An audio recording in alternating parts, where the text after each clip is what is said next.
कई लोगों ने मुझसे पूछा कि हम बिज़नेस के लिए आएँ, उसका स्टेप्स क्या हैं, क्या तरीके हैं? तो चलिए मैं कोशिश करता हूँ इस सवाल का जवाब देने के लिए। दोस्तों, आप सभी का हार्दिक स्वागत है।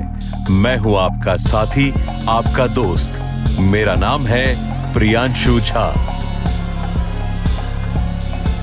दोस्तों, आप सभी का हार्दिक स्वागत है। मेरे पिछले बेलारूस के वीडियो को आपने बहुत सपोर्ट दिया, जिसमें मैं बिज़नेस के बारे में दुबई और बेलारूस के कंपैरिजन को मैंने किया था। कई लोगों ने मुझसे पूछा कि हम बिज़नेस के लिए आएँ, उसका स्टेप्स क्या हैं, क्या तरीके हैं? तो चलिए मैं कोशिश करता हूँ इस सवाल का जवाब देने के लिए। पर ये मेरा सिस्टम है, हो सकता है आपके लिए काम करे या ना करे। आप किसी लीगल एडवाइज़र से सलाह ले सकते हैं, एम्बेसी से सलाह ले सकते हैं। ये वीडियो सिर्फ एजुकेशनल पर्पज़ के लिए है, जो मैं समझता हूँ सही है। कोई ज़रूरी नहीं है कि आपके लिए काम में आए। देखिए, अगर आप बिज़नेस शुरू करना चाहते हैं तो बहुत कम डिपेंड है। सबसे पहले आपको जानना चाहिए आपका बजट क्या है ना? सबसे पहले ये सोचिए, आप मुझे ये सवाल मत पूछे कि सर कितना बजट में कोई बिज़नेस कर सकता हूँ, कौन सा बिज़नेस शुरू करूँ? अगर आपको ये नहीं पता कि आप कौन सा बिज़नेस शुरू करना चाहते हैं तो मत करें। ना बेलारूस में, ना अमेरिका में, ना कहीं भी नहीं। क्योंकि अगर आपको ही नहीं पता आपको किसका बिज़नेस करना है और आपको ही नहीं पता आपका बजट क्या है, तो आप गलत सवाल पूछ रहे हैं किसी आदमी से।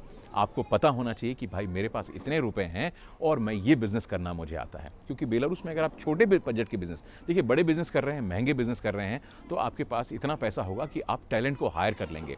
अगर रतन टाटा जी को एविएशन इंडस्ट्री चलाने की ज़रूरत नहीं है, वो उस एक्सपर्ट को हायर कर सकते हैं। लेकिन अगर आपको एक कॉफ़ी शॉप चलानी है, आपके पास पैसा नहीं है एक्सपर्ट को हायर करने का, तो आपको खुद बैठना पड़ेगा। अब कम बजट के बिजनेसेस में आपको खुद काम करना पड़ेगा। कम बजट के बिज़नेस कौन-कौन से हो सकते हैं? कम बजट का बिज़नेस हो सकता है बार्बर शॉप, ब्यूटी सैलून। कम बजट का बिज़नेस हो सकता है मोबाइल रिपेयरिंग, मोबाइल एक्सेसरीज़ का काम। छोटे बजट का बिज़नेस हो सकता है कॉफ़ी शॉप, टेक अवे वाला। बैठेंगे तो फिर ज़्यादा। रेस्टोरेंट में कुकिंग होगी। कॉफ़ी शॉप का मतलब आप कॉफ़ी बना रहे हैं, जूस बना रहे हैं, सैंडविच गर्म करके दे रहे हैं, आप कुकिंग नहीं कर रहे हैं। याद रखिएगा, कॉफ़ी शॉप का मतलब ये होता है। कुकिंग करने के लिए फिर अलग कागज़ बनते हैं, तो वो चीज़ ज़रूर याद रखिए। तीसरी बात, मतलब आप बारबेक्यू नहीं बना रहे हैं वहाँ पे आग लगा करके। बेलारूस में ओपन फायर का अलग रूल है फिर उसके लिए, है ना? तो आप कॉफ़ी शॉप का मतलब हो गया, कॉफ़ी की मशीन से आप कॉफ़ी दे रहे हैं। आप चाय ऐसे गैस में नहीं बना रहे हैं, कॉफ़ी की मशीन से आप कॉफ़ी बना के दे रहे हैं, जूस बना रहे हैं या सैंडविचेस गर्म करके दे रहे हैं, मफ़िन दे रहे हैं। इस टाइप की चीज़ें जो सूखी होती हैं या गर्म करके देने की चीज़ें, तो कॉफ़ी शॉप हो गई। या फिर और क्या बिज़नेस होता है? फूड ट्रक का बिज़नेस। फूड ट्रक में काफ़ी सारी चीज़ों की सहूलियत मिलती है, तो फूड ट्रक का बिज़नेस भी आप शुरू कर सकते हैं। याद रखिए, फूड ट्रक आप जब शुरू करेंगे तो जो जगह है वो कहीं भी नहीं खड़े कर सकते। सड़क में चलाते हुए आपको एक फिक्स जगह में उस जगह का रेंट देना पड़ेगा। अगर वो जगह प्राइवेट है तो उस प्राइवेट ऑनर को देना पड़ेगा। अगर वो जगह सरकार की है तो सरकार को आपको उसका रेंट देना पड़ेगा। फूड ट्रक का बिज़नेस भी आप शुरू कर सकते हैं कम बजट के। कम बजट का बिज़नेस कितने से शुरू हो सकता है? 12 लाख से लेकर के 20 लाख तक का बिज़नेस आप शुरू कर सकते हैं। कम बजट रुपए लगा करके आप कम बजट का बिज़नेस शुरू कर सकते हैं, जो मैंने ये बिज़नेसेस आपको बताए। जैसे कोई टॉय शॉप हो या इस टाइप की। तो ऐसे बिज़नेस आप चाहें तो एक नया बिज़नेस शुरू कर सकते हैं, मतलब ज़ीरो से आप कंपनी रजिस्टर करें। कंपनी रजिस्टर करने के बाद में जगह किराए पे लें, उसका इंटीरियर करवाएं, बाकी जो रूल हैं उसको फॉलो करें, इंस्पेक्शन करवाएं और ऐसे शुरू करें। या आप कोई रेडीमेड बिज़नेस भी ले सकते हैं। रेडीमेड बिज़नेस सस्ते मिल सकते हैं, लेकिन रेडीमेड बिज़नेस अगर कोई बेच रहा हो तो उसके दो ही कारण होंगे, या तो वो कमा नहीं रहा है या उसे कहीं जाना है। तो ये ज़रूर समझिएगा कि एक रेडीमेड बिज़नेस कोई बेच रहा है, पुराना बिज़नेस अगर आप उससे लें तो आपको उसको चलाने की आप में हिम्मत और नॉलेज होना चाहिए। या नया शुरू करेंगे तो वो थोड़ा, हमेशा कोई भी चीज़ को नया शुरू करना ज़्यादा महंगा होता है, आपको खुद डिसीजन लेना है। तो दोनों तरीके। रेडीमेड बिज़नेस में थोड़ा कम पैसा लगेगा क्योंकि किसी को एग्जिट करना होता है, वो आपको कम पैसे में, आप उसका ब्रांड चेंज किया, थोड़ा आइडिया चेंज किया, शुरू कर दिया। लेकिन हिम्मत आप में होनी चाहिए। और जो भी बिज़नेस शुरू करें, आपके पास में समय हो।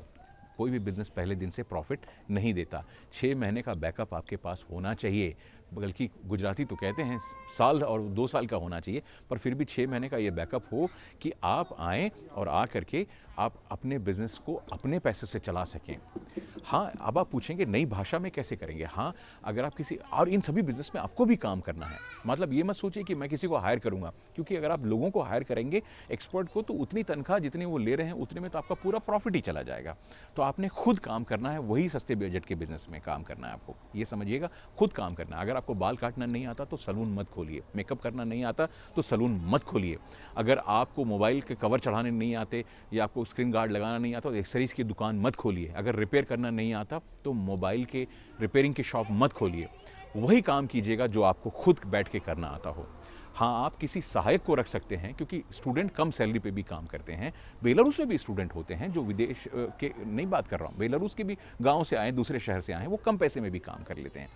तो आप उन्हें अपने साथ में रख सकते हैं जो कि शुरुआत में आपको कम्युनिकेशन में मदद करें, और भविष्य में आप भाषा सीख जाते हैं तो आप खुद ही कर सकते हैं। ऐसे अनुभव हैं मेरे पास में जिन लोगों ने बहुत जल्दी भाषा सीखी, 3-3 महीने में ही सीखी। तो आपको ये सभी जो अनुभव हैं वो उनका ध्यान रखना है।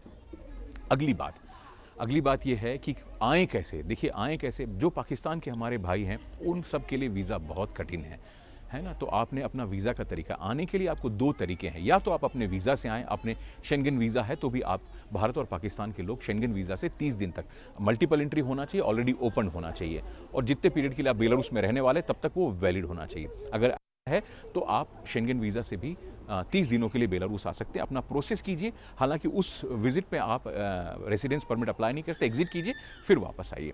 एक तो ये तरीका है। दूसरा तरीका ये है कि आप अपने तरीके से कोई वीज़ा ढूंढें और आएँ, या फिर चौथा तरीका ये है कि आप एक एक्सपर्ट को हायर करें। हमेशा आपको वकील की ज़रूरत तो पड़ने वाली, चाहे आके करें या फिर वहीं से करें, आपको एक वकील की ज़रूरत तो पड़ने वाली है। आप वकील को वहीं से करें और वकील आपको सभी चीज़ें दे, और वकील आपको स्पॉन्सरशिप भी दे, आपको वीज़ा का इन्विटेशन भी दे, आपकी कंपनी भी रजिस्टर करे, आपकी सभी चीज़ें करे। पर वो फ्री में नहीं करेगा, पैसे लेगा, और पैसे आपको उससे पहले देने होंगे, है ना? फिर आप जो बिज़नेस खरीद रहे हैं उसके लिए आपकी डील कैसी होती है वो उसका ऑनर के साथ में होगी, आपको वो सभी चीज़ें वकील कोऑर्डिनेट करके देगा। तो आपको वकील से कोऑर्डिनेट करना पड़ेगा। आप चाहें तो मैं आपको सलाह दे सकता हूँ, मैं रेफरेंस भी दे सकता हूँ, लेकिन वो वकील मैं नहीं हूँ और वो मेरे लिए नहीं काम करता है, मगर मैं अच्छे आदमी का सलाह दे सकता हूँ जिसने सभी लोगों की मदद की है।